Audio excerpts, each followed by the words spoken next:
गुजरात के अहमदाबाद में हुए प्लेन क्रैश की जांच जारी है। इसकी जांच कर रही एयरक्राफ्ट एक्सीडेंट इन्वेस्टिगेशन ब्यूरो यानी AAIB की टीम इसकी जांच कर रही है। 2 दिन पहले उन्होंने अपनी एक रिपोर्ट जारी की। ये 15 पन्नों की रिपोर्ट थी जिसमें हादसे की वजह के बारे में बताया गया। इन सब के बीच अमेरिका की सरकारी एजेंसी फेडरल एविएशन एडमिनिस्ट्रेशन यानी FAA और बोइंग ने रविवार को प्राइवेट नोटिफिकेशन जारी किया। कहा बोइंग प्लेन के फ्यूल स्विच लॉक एकदम सेफ हैं। FAA ने कहा कि फ्यूल कंट्रोल स्विच का डिजाइन, लॉकिंग फीचर्स बोइंग के अलग अलग विमानों में एक ही हैं। फिर भी हम इसे खतरे की स्थिति नहीं मानते, जिसके लिए किसी भी बोइंग विमान मॉडल पर एयर वर्दिनेस डायरेक्टिव देने की जरूरत पड़े। FAA और बोइंग ने यह नोटिफिकेशन 11 जुलाई को अहमदाबाद लंदन प्लेन क्रैश की प्राइमरी रिपोर्ट जारी होने के बाद दिया, जिसमें engine fuel cut off switch पर सवाल उठाए गए। तो क्या ट्रंप सरकार बोइंग को बचाने की कोशिश कर रही है? क्या ये एक ऐसा झोल है जिसे हम समझ नहीं पा रहे, या ये जो जांच की रिपोर्ट है 15 पन्नों की, उसमें कई बातें छुपाई जा रही हैं? इसके लिए पहले आपको बोइंग का इतिहास समझना होगा। फ्यूल कंट्रोल स्विच विमान के इंजन में फ्यूल के बहाव को कंट्रोल करते हैं, ये तो हम सब जानते हैं। AAIB ने 15 पेज की अपनी रिपोर्ट में बताया कि अहमदाबाद लंदन फ्लाइट के दोनों इंजन्स में फ्यूल फ्लो को कंट्रोल करने वाले स्विच बंद हो गए थे। इसलिए टेक ऑफ के तुरंत बाद इंजन बंद हो गए और विमान का थ्रस्ट खत्म हो गया। पायलट ने 10 सेकंड बाद दोबारा इन्हें चालू किया, लेकिन तब तक देर हो चुकी थी। यानी कुल मिलाकर इस रिपोर्ट में सारा दोष पायलट के ऊपर मढ़ दिया गया। AAIB की रिपोर्ट ये बताती है कि दुर्घटनाग्रस्त बोइंग विमान 787 यानी 787 ड्रीमलाइनर का फ्यूल स्विच बंद होने की वजह से 2 पायलटों के बीच भ्रम पैदा हुआ, जो शायद दुर्घटना की वजह बना। अब ये 2 पायलट तो चले गए, लेकिन क्या ये इनके लिए इतना आसान था कि ये सारा जो दोष था वो पायलट पर डाल दिया जाए? रिपोर्ट में ये बताया गया कि दुर्घटना के समय एक पायलट ने दूसरे से पूछा कि आपने फ्यूल स्विच क्यों बंद कर दिया। इस पर दूसरे पायलट ने यह जवाब दिया कि उसने बंद नहीं किया। संभवतः पायलटों ने फ्यूल स्विच को फिर से चालू कर दिया हो, लेकिन तब तक बहुत देर हो गई थी। कुल मिलाकर इस 15 पन्ने की रिपोर्ट में पायलटों के लिए ये सारी बातें लिखी गई। अब आते हैं कॉकपिट की रिकॉर्डिंग पर। कॉकपिट की रिकॉर्डिंग से यह पता चला कि एक पायलट ने दूसरे से पूछा कि क्या तुमने स्विच बंद किया है? दूसरे ने जवाब दिया नहीं। रिपोर्ट में यह भी सामने आया कि उड़ान से पहले फ्लाइट के एक सेंसर ने परेशानी दे दी थी, जिसे ठीक किया गया। हालांकि सोशल मीडिया पर लोग पूछ रहे हैं कि क्या यह अमेरिकी सरकार की साजिश है जो वो बोइंग को बचा रही है। बोइंग से जुड़े कुछ तथ्य हैं, पहले उनको समझिए। संकेत गोस्वामी मेरा भाई का लड़का है और हमारे घर में एक ही लड़का था, मेरा भतीजा है।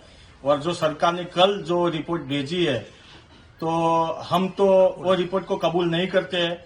और दूसरी बात, हमारे घर में हमारा लड़का खोया, हमको पता है कि हमने कैसे हमारा दिल निकाल रहे। आज पूरा 1 महीना आज हुआ है। तो हम सरकार को ये निवेदन करते, जो प्लेन क्रैश में जो भी हुआ, तो ये हमारे साथ जो हुआ हो, ये साथ दूसरे के साथ ना हो, उसकी सही से सही जांच करे।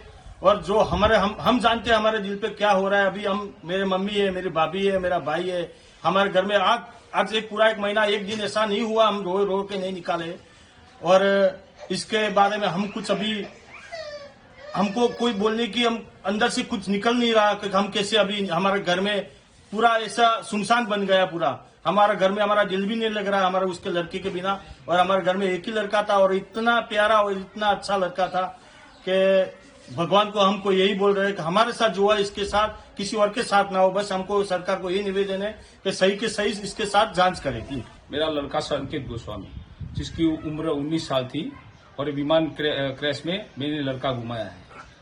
और मेरे घर में जो एक महीना हो गया, लेकिन जो अभी परिस्थिति है मेरे घर की, बहुत कठिन परिस्थिति में हम जी रहे हैं।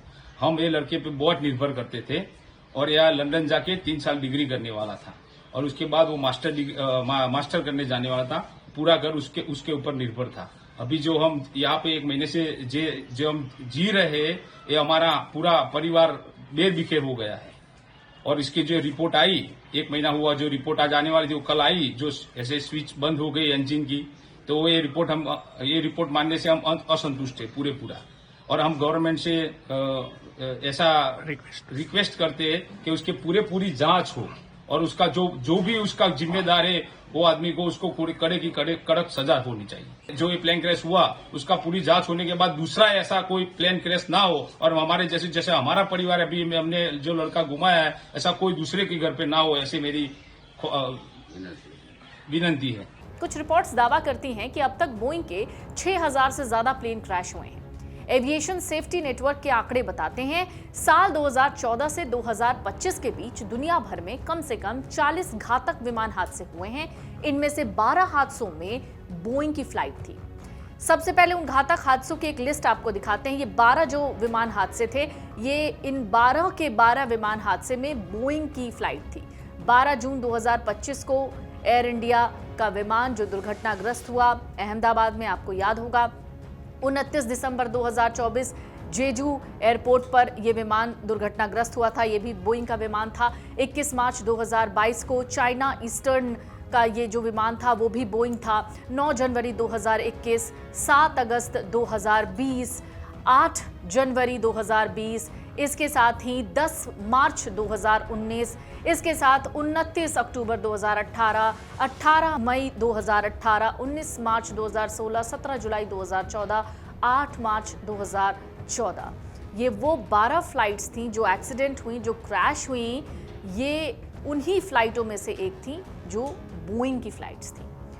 एयर इंडिया ने 2019 में बोइंग के निर्देश के बाद पिछले 6 सालों में अहमदाबाद लंदन बोइंग 7878 फ्लाइट के थ्रस्ट कंट्रोल मॉड्यूल यानी TCM को 2 बार बदला था। AAIB ने 12 जुलाई को बताया कि अहमदाबाद लंदन प्लेन में TCM को 2019 और 2023 में बदला गया। TCM में फ्यूल कंट्रोल स्विच होते हैं जो प्लेन क्रैश हादसे की जांच का केंद्र बन गए।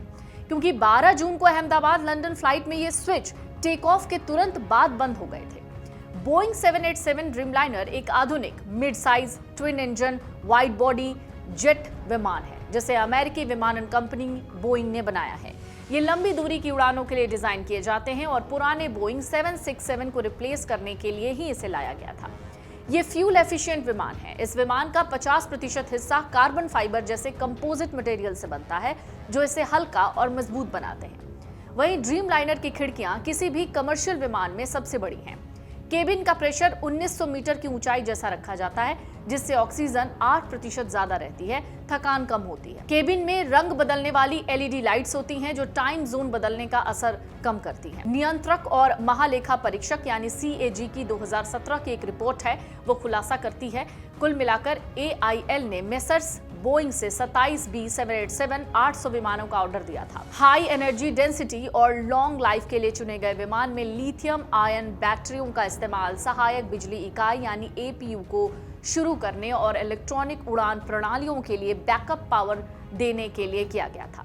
हालांकि शॉर्ट सर्किट या उच्च परिचालन तापमान होने पर वो आग लगने जैसे अंतर्निहित सुरक्षा जोखिम है, उस वक्त CAG ने विमान के मैकेनिकल खामियां बताई थी।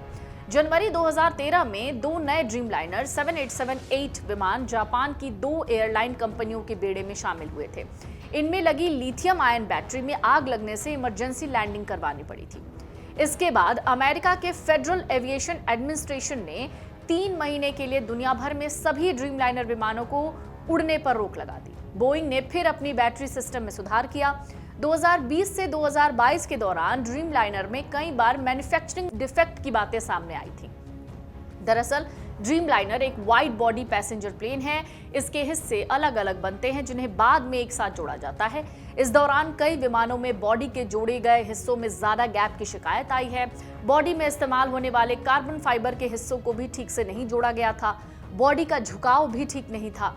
2020 से 22 के दौरान बोइंग ने एयरलाइंस को ड्रीमलाइनर की डिलीवरी रोक दी थी। अमेरिकी संस्था FAA ने निगरानी बढ़ाई और कई दूसरी कंपनीज को एयरक्राफ्ट डिलीवर करने की मंजूरी दी। बोइंग ने भी माना कि ड्रीमलाइनर की मैन्युफैक्चरिंग में कई तरह की खामियां थी। हालांकि बोइंग का दबाव अमेरिकी सरकार पर काफी ज्यादा रहता है। बोइंग 7878 में पारंपरिक विमानों की तुलना में ज्यादा इलेक्ट्रिकल सिस्टम का इस्तेमाल किया गया, जैसे हाइड्रोलिक सिस्टम के बजाय इलेक्ट्रिक मोटर्स। इस कारण इसमें तकनीकी खामियां भी सामने आई। बोइंग 7878 में इस्तेमाल होने वाली जनरल इलेक्ट्रिक यानी जेन एक्स और रोल्स रॉयस स्ट्रेट 1000 इंजनों में कई बार तकनीकी खराबी की शिकायत आई। इसके साथ ही इलेक्ट्रिकल सिस्टम का फेलियर, विंडशील्ड में दरार, फ्यूल लीकेज और सॉफ्टवेयर में गड़बड़ियां होती रही। तो ये जो 15 पन्नों की रिपोर्ट आई है AAIB की, क्या ये तो नहीं बताती कि कहीं ना कहीं बोइंग को बचाने की कोशिश की जा रही है? अगर आप ये वीडियो YouTube पर देख रहे हैं तो हमारे चैनल को सब्सक्राइब कर बेल आइकन दबाएं और Facebook पर देख रहे हैं तो हमारे पेज को लाइक करें।